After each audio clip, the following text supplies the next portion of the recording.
Hello hi नमस्कार friends, कैसे हैं आप सभी। सिलेक्शन पोस्ट फेज 14 के इस वीडियो में आपका स्वागत है।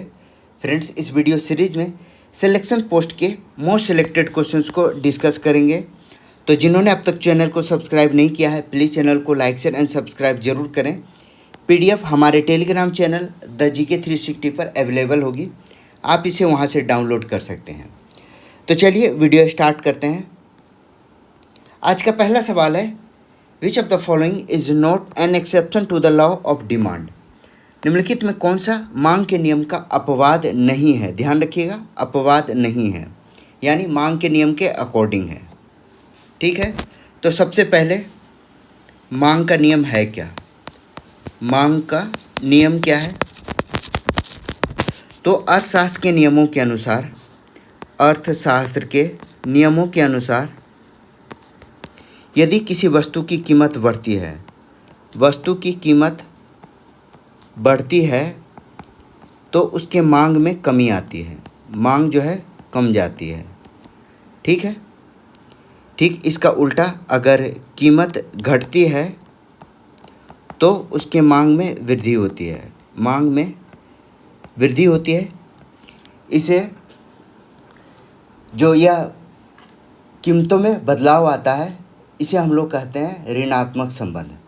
कीमत और मांग का ऋणात्मक संबंध, विपरीत या ऋणात्मक संबंध। अब आते हैं सवाल पर। सवाल में पहला गिफिन गुड्स। गिफिन गुड्स में आता है निम्न स्तरीय वस्तुएं। यह निम्न स्तरीय वस्तु होती है, जैसे ज्वार, बाजरा, आलू। इन सबों में क्या होता है कि कीमत बढ़ने पर भी लोग इन्हें खरीदते हैं। ठीक है, कीमत बढ़ने पर भी खरीदते हैं। दूसरा है कंस्पिक्वस गुड्स, विशिष्ट माल। इसे लग्जरी गुड्स कहा जाता है। लग्जरी गुड्स, हीरे जवाहरात, इसकी कीमत बढ़ने पर भी लोग खरीदते हैं, यानी जितनी अधिक कीमत रहती है फिर भी लोग इसे खरीदते हैं। ठीक है, इसकी डिमांड जो है, कीमत ज़्यादा होने पर भी इसकी मांग ज़्यादा होती है। नेक्स्ट है स्पेकुलेटिव गुड्स, काल्पनिक माल। स्पेकुलेटिव गुड्स में आता है गोल्ड, शेयर बाज़ार। इसमें क्या होता है, इसमें लोग एक तरह से सट्टेबाजी करते हैं। भविष्य में यह सोचते हैं कि दाम बढ़ने पर इन्हें फ़ायदा होगा, इसलिए क्या होता है, लोग दाम बढ़ने की उम्मीद में अधिक खरीदारी करते हैं। ठीक है, शेयर मार्केट इसी के अंतर्गत आता है। और लास्ट है सब्स्टिट्यूट गुड्स। सब्स्टिट्यूट गुड्स में क्या होता है, इसमें सामान्य वस्तुएं होती है और इसमें रियल फॉलो होता है मांग के नियम का, यानी इनमें कीमत बढ़ने पर मांग घटती है, कीमत बढ़ने पर मांग घटेगी और कीमत घटने पर मांग बढ़ेगी, यानी यह पूरी तरह से फॉलो करता है मांग के नियमों को। तो डी इसका राइट आंसर है। नेक्स्ट सवाल है, what is the modern trend regarding business license. व्यवसाय लाइसेंस के संबंध में आधुनिक प्रवृत्ति क्या है। तो मॉडर्न ट्रेंड के हिसाब से ऑप्शन है, उन्हें प्राप्त करने में लगने वाले समय की मात्रा में वृद्धि करना, रिमूविंग देम अलटुगेदर, उन्हें पूरी तरह से हटा देना, उन्हें प्राप्त करना आसान बनाना, यानी सी इसका राइट आंसर होगा। व्यवसाय लाइसेंस, यानी अब क्या है, ईज ऑफ डूइंग बिजनेस के लिए जो सरकारें होती है वह लाइसेंसिंग प्रक्रिया को और ज़्यादा आसान बनाती है। इसे ऑनलाइन बनाया जा रहा है, ऑनलाइन बनाया जा रहा है ताकि चीज़ें आसान और फास्ट हो, ताकि जो एंटरप्रेन्योरशिप है उसे अधिक से अधिक बढ़ावा मिले। तो सी इसका राइट आंसर है। नेक्स्ट क्वेश्चन है, which government scheme aim to provide affordable housing to the urban poor and economically weaker section. किस सरकारी योजना का उद्देश्य शहरी गरीबों और आर्थिक रूप से कमज़ोर वर्गों को किफ़ायती आवास उपलब्ध कराना है। ऑप्शन है अटल कायाकल्प और शहरी परिवर्तन मिशन, प्रधानमंत्री आवास योजना शहरी, PMAY अर्बन, प्रधानमंत्री आवास योजना अर्बन। तो बी इसका राइट आंसर है, इसे 2015 में शुरू किया गया था शहरी गरीबों के लिए, जो शहरों में निम्न आय वर्ग के EWS के लोग हैं, EWS के शहरी निम्न आय वर्ग के लोगों के लिए किफ़ायती हाउसिंग उपलब्ध कराने के लिए इसे शुरू किया गया था। शहरी परिवर्तन के लिए अमृत मिशन भी काफ़ी इम्पोर्टेंट है, याद रखिएगा। इसका जो फोकस है वह इंफ्रास्ट्रक्चर पर है, इंफ्रास्ट्रक्चर पर, जो अर्बन इंफ्रास्ट्रक्चर है उसे सही करना। Atal mission for rejuvenation and urban transformation, ठीक है। तो बी इसका राइट आंसर है। किफ़ायती हाउसिंग के लिए प्रधानमंत्री आवास योजना शहरी, जो कि 2015 में शुरू किया गया था। अगला सवाल, विच of the following sceneries best illustrates the principle of conservation of momentum. निम्नलिखित में कौन सा परिदृश्य संवेग संरक्षण के सिद्धांत को सर्वोत्तम रूप से दर्शाता है। संवेग संरक्षण के नियम, इसका उदाहरण है गोली और बंदूक। जो गोली चलाई जाती है बंदूक से, उसमें संवेग संरक्षण के नियम फॉलो होते हैं। जब बंदूक से गोली चलाई जाती है तो बंदूक विपरीत दिशा में पीछे हटती है। When a bullet is fired from a gun, the gun recoils in the opposite direction. प्रत्येक क्रिया के विपरीत और समान प्रतिक्रिया होती है। इसमें न्यूटन के थर्ड नियम को भी, न्यूटन का थर्ड नियम भी इसमें फॉलो होता है, यानी सी इसका राइट आंसर है। अगला सवाल, the national rural employment programme NREF was initiated in the dash 5-year plan. किस पंचवर्षीय योजना में राष्ट्रीय ग्रामीण रोजगार कार्यक्रम की शुरुआत हुई।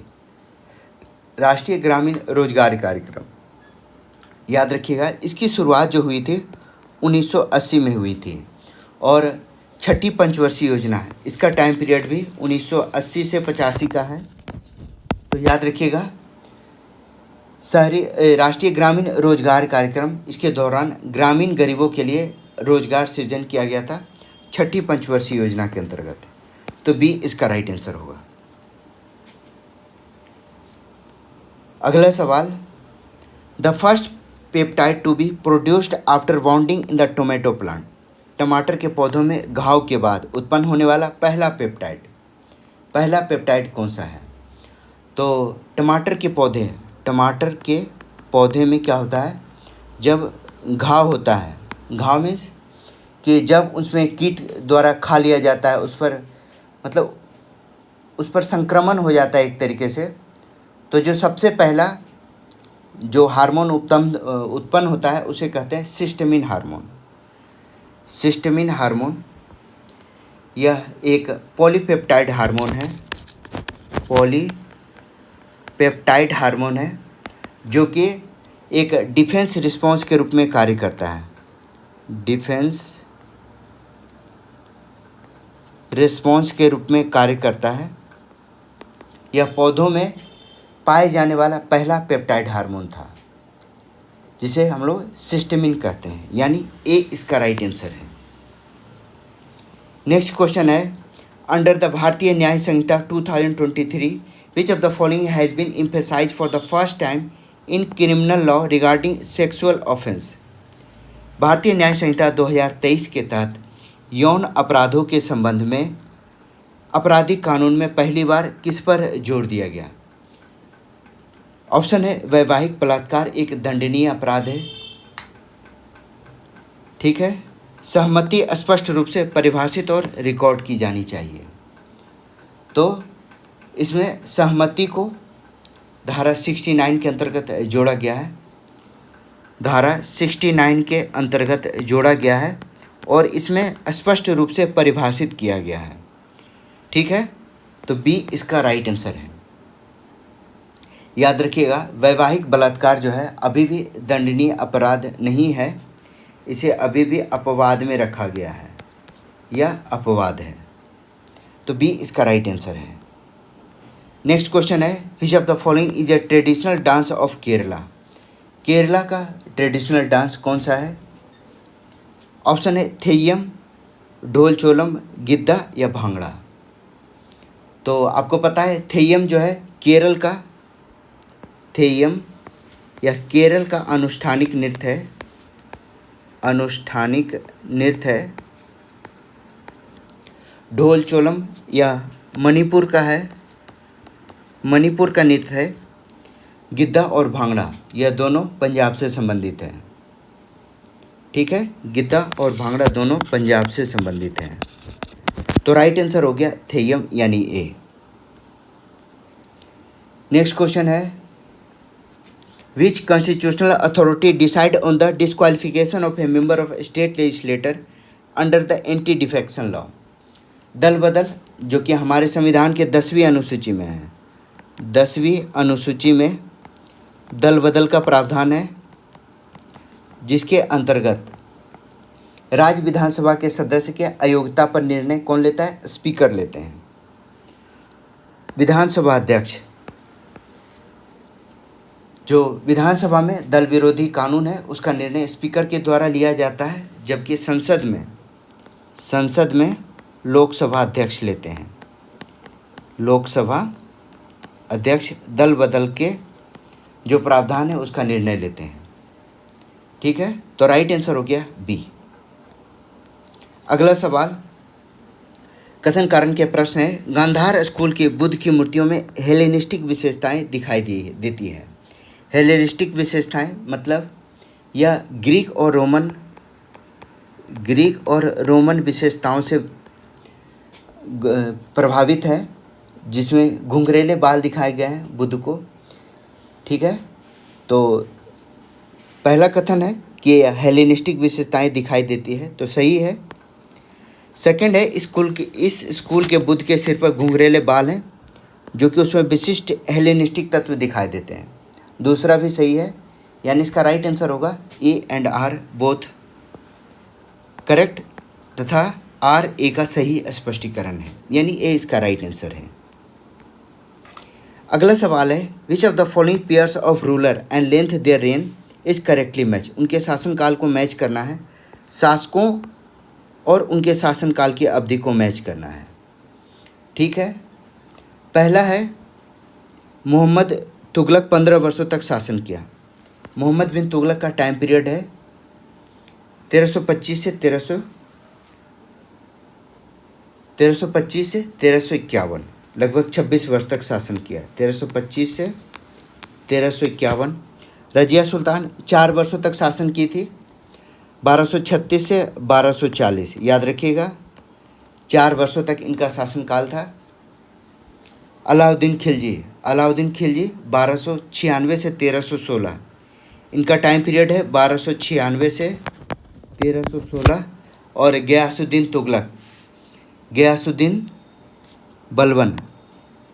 बलबन का टाइम पीरियड है 1266 से 1287। अब क्लियर हो गया, तो कौन सा युग सम्मिलित है? तो राइट आंसर है रजिया सुल्तान। रजिया सुल्तान ने 4 वर्षों तक शासन किया, 1236 से 1240 तक। तो बी इसका राइट आंसर है। Which of the following best reflect the distinguishing operational philosophy of India's neighbourhood first policy compare to its act east policy. Bharat की एक्ट ईस्ट नीति की तुलना उसकी नेबरहुड फर्स्ट नीति के विशिष्ट परिचालन के दर्शन को सबसे अच्छी तरह से दर्शाता है।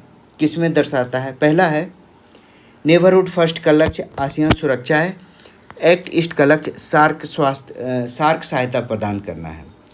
सेकंड है नेबरहुड फर्स्ट दक्षिण एशिया में गैर पारस्परिक सहायता प्रदान करना है, या एक्ट ईस्ट दक्षिणी पूर्व एशिया में रणनीतिक संबंध को बनाता है।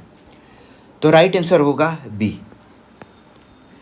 जो भारत की एक्ट ईस्ट नीति है यह पूर्व के लुक ईस्ट नीति का विस्तार है, यानी इसमें दक्षिण पूर्व एशियाई देशों में रणनीतिक और आर्थिक भागीदारी को बढ़ाना है।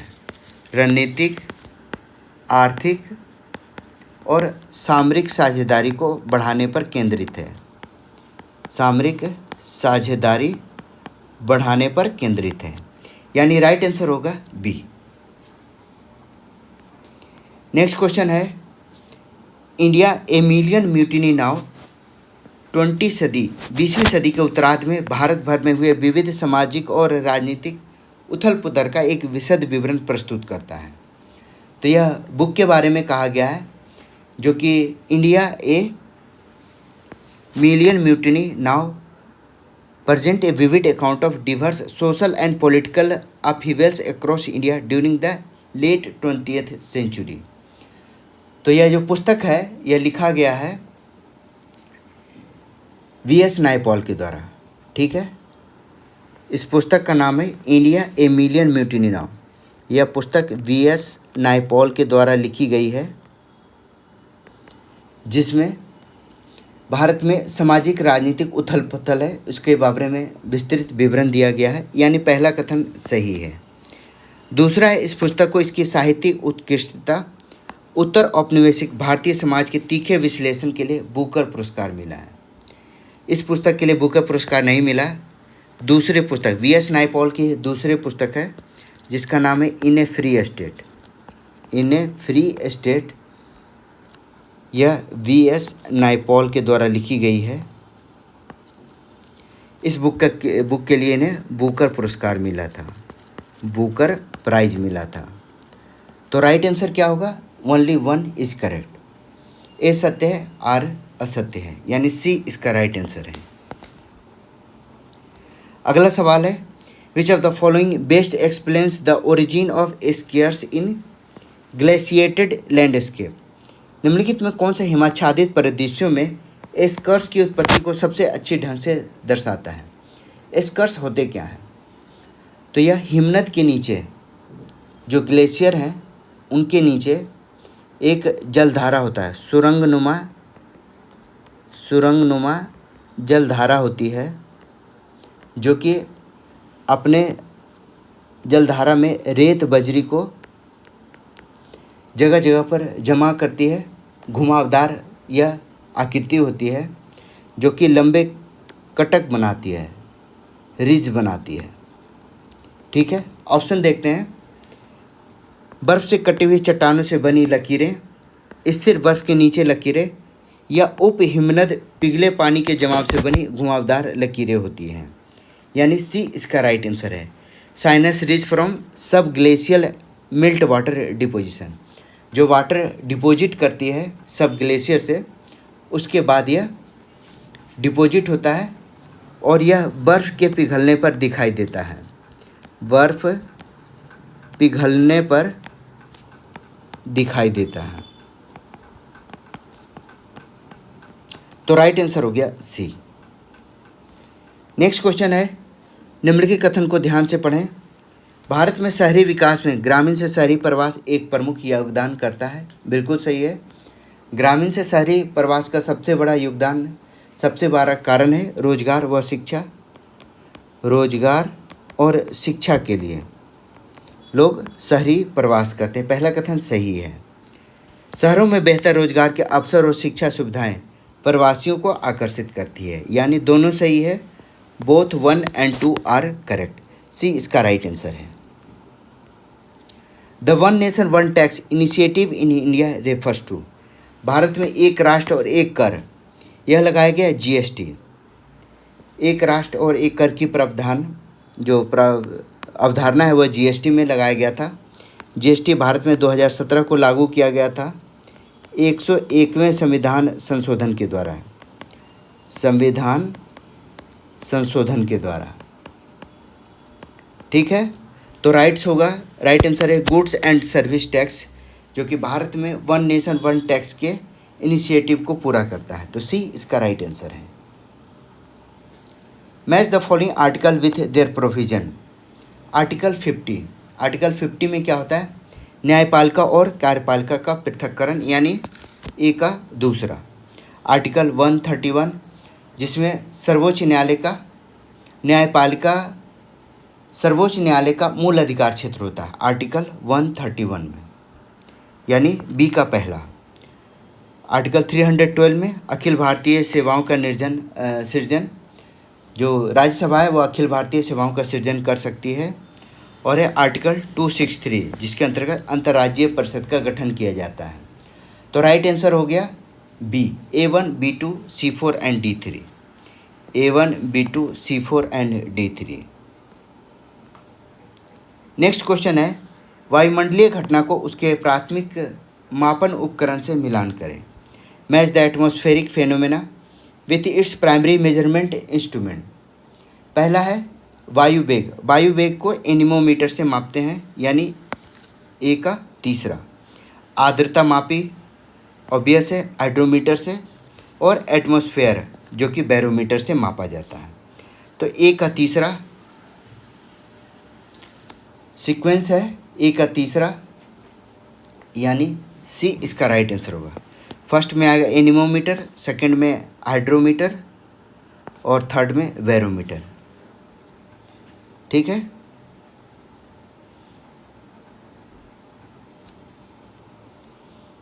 अगला सवाल है, निम्नलिखित में से किस स्थिति में तरलता जाल लिक्विडिटी ट्रैप उत्पन्न हुआ कहा जाता है? In which of the following situation in a liquidity trap said to have occurred. तो लिक्विडिटी ट्रैप इसमें होता क्या होता है कि जब ब्याज दरें इतनी कम हो जाती है कि लोग नकदी रखना शुरू करते हैं, ठीक है, और लोग बॉन्ड में निवेश नहीं करते हैं, लोग नकदी रखना ज़्यादा सही रखते हैं क्योंकि उन्हें आगे ब्याज दर बढ़ने की उम्मीद रहती है। ठीक है, तो राइट आंसर होगा बी, ब्याज दर बहुत कम होती है और नहीं गिर सकती है, यानी लोएस्ट पॉइंट पर होता है और लोग ज़्यादा से ज़्यादा इसमें नकदी रखते हैं अपने पास। तो बी इसका राइट आंसर है। Which of the following scenario illustrate the Doppler effect of the sound. निम्नलिखित में कौन सा ध्वनि के डॉपलर प्रभाव को दर्शाता है? डॉपलर इफेक्ट में क्या होता है, जो ध्वनि है वह पास आने पर बढ़ती हुई और दूर जाने पर घटती हुई सुनाई पड़ती है।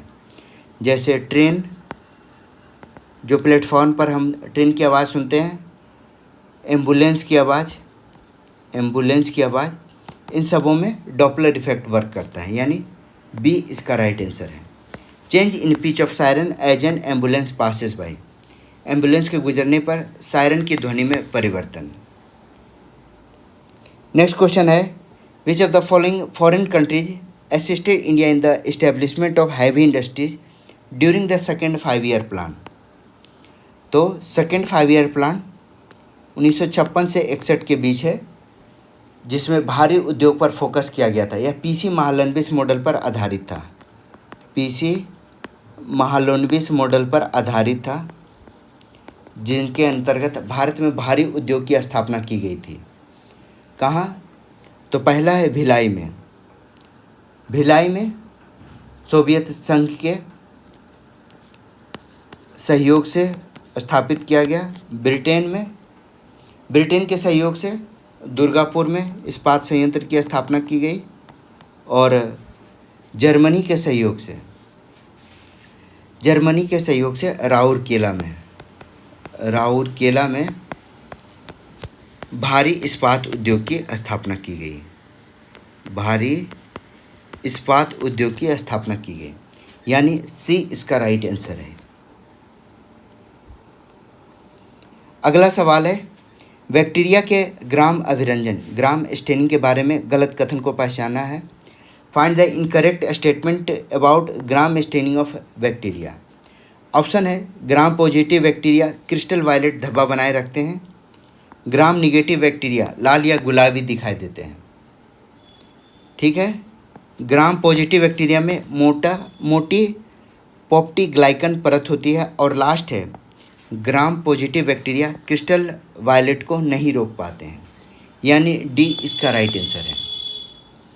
जो ग्राम पॉजिटिव बैक्टीरिया होता है उसमें जो पेप्टीग्लाइकोन होता है वह मोटी परत में होती है, और यह जो क्रिस्टल वायलेट धब्बा है वह उसे रोक नहीं पाते हैं। तो डी इसका राइट आंसर है। Which of the following is a new offence defined under the Bharatiya Nyaya संहिता। काफ़ी इंपॉर्टेंट सवाल है। निम्नलिखित में कौन सा अपराध जो है भारतीय न्याय संहिता 2023 के तहत परिभाषित अपराध है? तो याद रखिएगा, धारा 113 के अंतर्गत पहली बार आतंकवादी कृत्य को परिभाषित किया गया है। इससे पहले यूएपीए जैसे कानून के अंतर्गत ही आतंकवाद को शामिल किया गया था। तो राइट आंसर है आतंकवादी कृत। याद रखिए धारा 113, इस पर डायरेक्ट सवाल पूछा जा सकता है। तो बी इसका राइट आंसर है। Which dance form Gujarat is perform with sticking during Navratri. Gujarat का कौन सा नृत्य नवरात्रि के दौरान डंडों के साथ किया जाता है। तो आसान सा सवाल है, याद रखिएगा गुजरात में नवरात्रि में 2 नृत्य प्रमुख रूप से किए जाते हैं, एक है गरबा और दूसरा है डांडिया रास। यह दोनों नवरात्र के अवसर पर किया जाता है गुजरात में। तो ऑब्वियस है डांडिया रास जो कि डांडिया से किया जाता है और गरबा बिना डंडों से किया जाता है, यह बिना डंडे से करते हैं। तो राइट आंसर हो गया बी डांडिया रास। बिहू असम में होता है।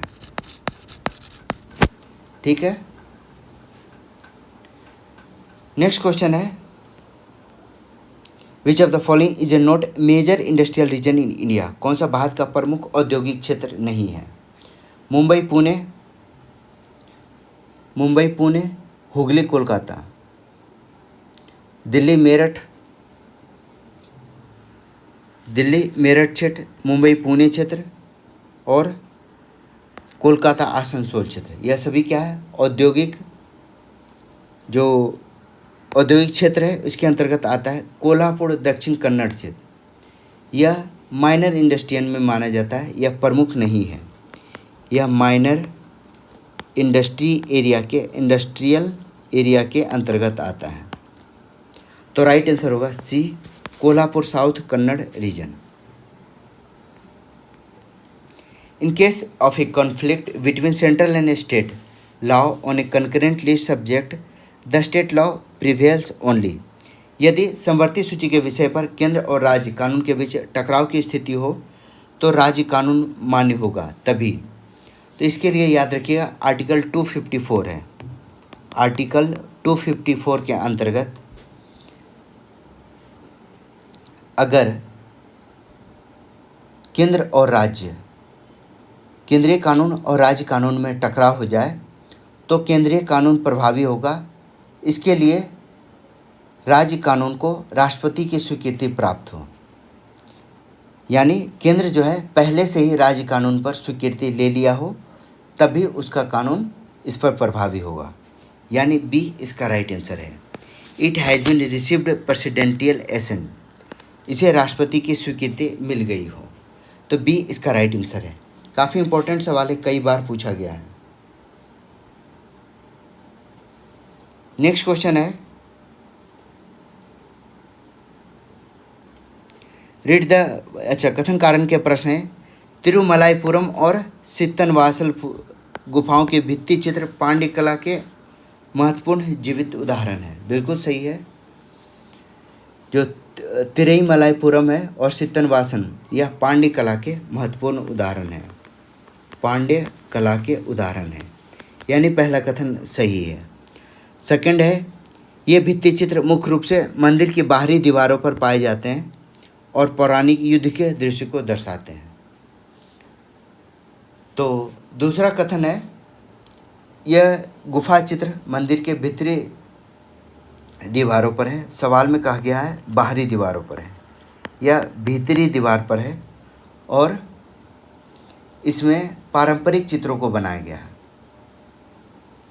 ठीक है, इसमें युद्ध के दृश्य नहीं है, इसमें कमल तालाब इस तरह के पारंपरिक चित्रों को बनाया गया है। कमल तालाब, ठीक है, जैन के धार्मिक दृश्य इस पर बनाए गए हैं। तो राइट आंसर हो गया only one is correct. A सत्य है, सी इसका राइट आंसर है। A is true but R is false. Which of the following statements about kho kho rules is correct.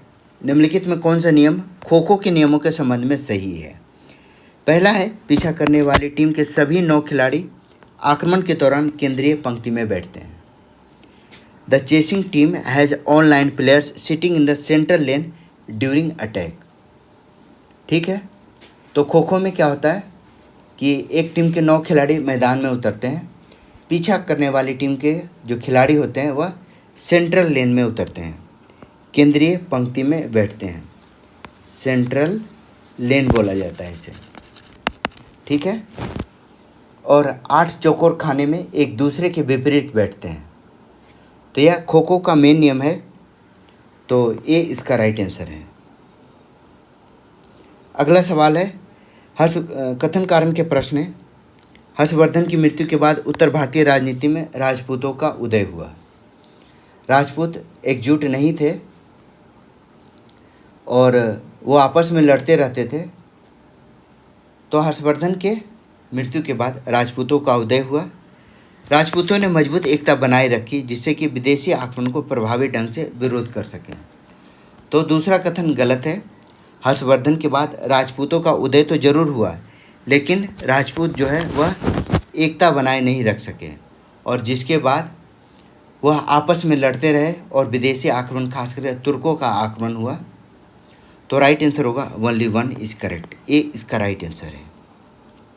Consider the following statements about the square coat measurement and marking. Square coat के माप और निशानों के संबंध में निम्नलिखित कथन पर विचार करें।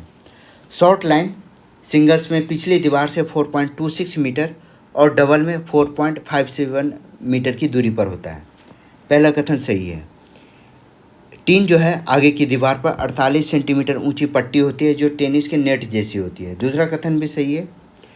तीसरा है हाफ कोर्ट लाइन और शॉर्ट लाइन मिलकर एक एल आकार बनाती है जिसमें पिछली दीवार आधार के रूप में होती है। तो राइट आंसर होगा 1, 2 एंड 3 यानी ऑल करेक्ट। डी इसका राइट आंसर है। कौन सी पहल भारत बांग्लादेश रक्षा सहयोग से जुड़ी है? इसमें रडार आधारित प्रणाली के माध्यम से समुद्री क्षेत्र जागरूकता शामिल है। तो कोस्टल डिफेंस से संबंधित है। Which initiative is link to India Bangladesh defence cooperation and involves maritime domain awareness using a radar based system. तो भारत बांग्लादेश के रक्षा सहयोग के लिए तटीय निगरानी के लिए बनाया गया है तटीय निगरानी रडार प्रणाली समझौता है, यानी बी इसका राइट आंसर है। Coastal surveillance radar system MOU, ठीक है। इसके लिए समझौता ज्ञापन किया गया है, तो बी इसका राइट आंसर है। Which of the following statements best describe the adventure of Padma and a blue dinosaur by Vaishali Shroff. कौन सा कथन वैशाली श्रॉफ के द्वारा लिखित the adventure of Padma and a blue dinosaur का सर्वोत्तम वर्णन करता है? तो इस पुस्तक की विषय वस्तु क्या है? पहला विकासवाद पर आधारित एक विज्ञान की पाठ्यपुस्तक है। कल्पना और विज्ञान का मिश्रण करती एक बाल कल्पनाशील पुस्तक। An imaginative children's book blending fantasy and science. तो बी इसका राइट आंसर है।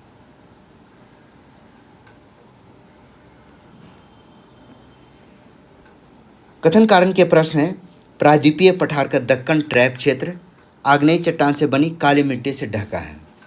अरावली पर्वत गुजरात से दिल्ली तक फैले नवनिर्मित वलित पर्वत हैं। तो पहला कथन सही है। दक्कन ट्रैप जो क्या है वह काली चट्टानों से बना है, आग्नेयी चट्टानों से बना है। इसके कारण यह कपास की खेती के लिए इम्पोर्टेंट है। जितने भी कपास की खेती होती है वह दक्कन क्षेत्र में होती है ज़्यादातर। अरावली यह पुरानी वलित श्रृंखला में से है। यह नवनिर्मित नहीं है, यह पुरानी वलित श्रृंखला के अंतर्गत है, ठीक है। तो राइट आंसर होगा। सवाल में पूछा गया है कौन सा कथन सत्य है, तो केवल एक सत्य है, यानी सी इसका राइट आंसर है। Match the Aditya 11 mission payloads with their corresponding measures objective. Aditya 11 mission के पेलोड को उनको संबंधित मापन उद्देश्य मिलाना है। आदित्य 11 यह सोलर मिशन है जिसके अंतर्गत visual emission line coronagraph corona imaging के लिए बनाया गया है। सेकेंड है solar ultra violet imaging telescope. Third है एक्सरे स्पेक्ट्रोमीटर। यह एक्सरे के लिए है, और solar wind analyser solar wind के लिए, यानी ऑल करेक्ट है, ये ऑल करेक्ट है।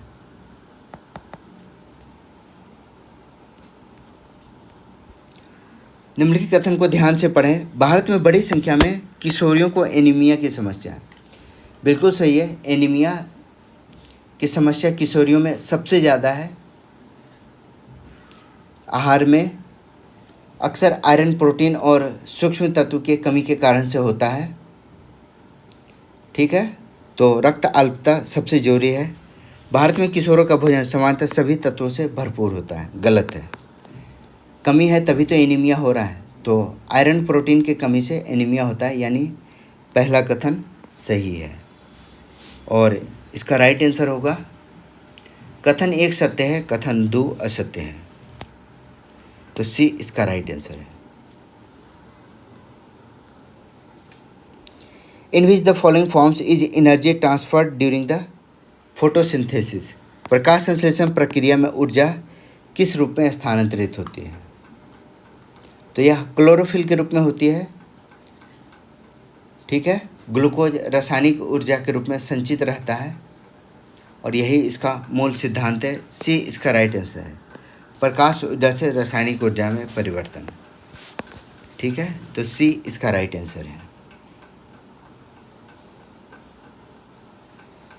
एमएस एक्सेल में किसी श्रेणी में संख्यात्मक प्रविष्टि की संख्या गिनने के लिए कौन सा फंक्शन उपयोग किया जाता है?